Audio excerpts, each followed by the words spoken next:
Um, have you ever wondered about the transformation of the Southlands into Mordor in JRR, Tolkien's iconic universe of The Lord of the Rings?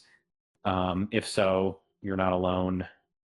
Let's dive into the fascinating evolution of the Southlands into Mordor throughout the ages, focusing on the recently released Amazon Prime series, The Lord of the Rings, and the Rings of Power. Um, oh, don't forget to subscribe to our channel and give us a thumbs up.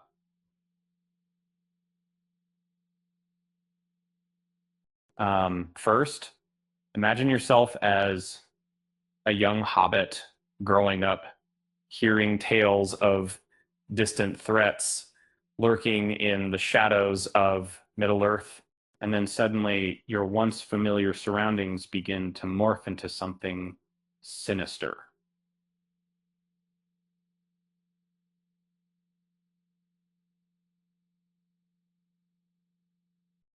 Previously, a pastoral setting, the Southlands slowly turned into a heart of darkness, bearing witness to unspeakable horrors brought upon by none other than Sauron himself.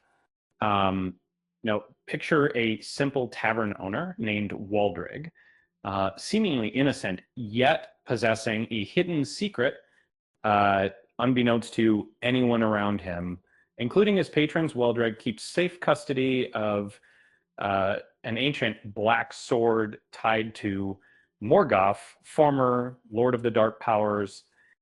Little did people know that this blade held the potential to alter the fate of the entire realm, ultimately turning the Southlands into Mordor.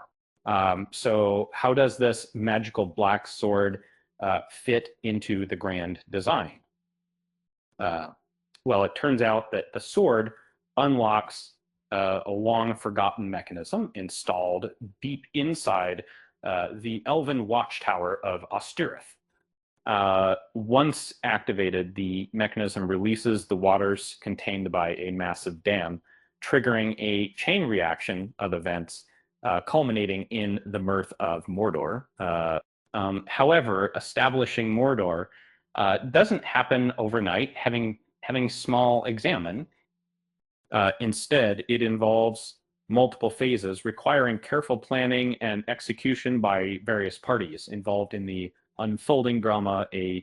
Um, uh, Initially, the released waters flood villages, carving paths towards a dormant volcano, uh, future home of Mount Doom.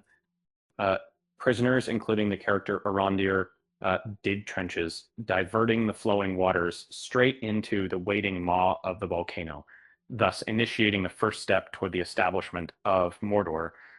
Uh, but wait, there's more. An actual eruption occurs, fueled partly by magical intervention caused by uh, the infamous sword linked to Morgoth.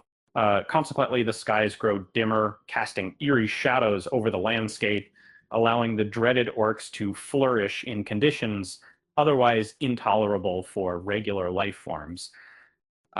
Soon enough, the Southlands become synonymous with Mordor, providing refuge to the exiled orcs, seeking a new domain to claim as their own. With each passing day, the Southlands further degenerate into a barren wasteland, uh, and eventually Sauron takes advantage of this vulnerability and claims Mordor as his seat of power, posing a perpetual threat to all free peoples inhabiting Middle-earth. And finally, here comes everyone's favorite shape-shifting antagonist, Sauron, whose role in constructing Mordor cannot be ignored. Despite initially presenting himself as Halbrand, the lost king of the Southlands, Sauron later reveals his true nature, playing a significant part in realizing the vision of converting Southlands into Mordor. And by the conclusion of the Second Age, the transformation of the Southlands into Mordor reaches fruition, leading a haunted legacy etched onto the face of Middle-earth forever. Its impact reverberates throughout subsequent ages, serving as a grim reminder of Sauron's relentless pursuit of domination. And with that, thank you for joining me today as we explored the captivating chronicles surrounding the transformation of the Southlands into Mordor. Remember, sometimes it pays off handsomely to keep an eye on that quiet cavern owner. You never know what secrets they might be hiding.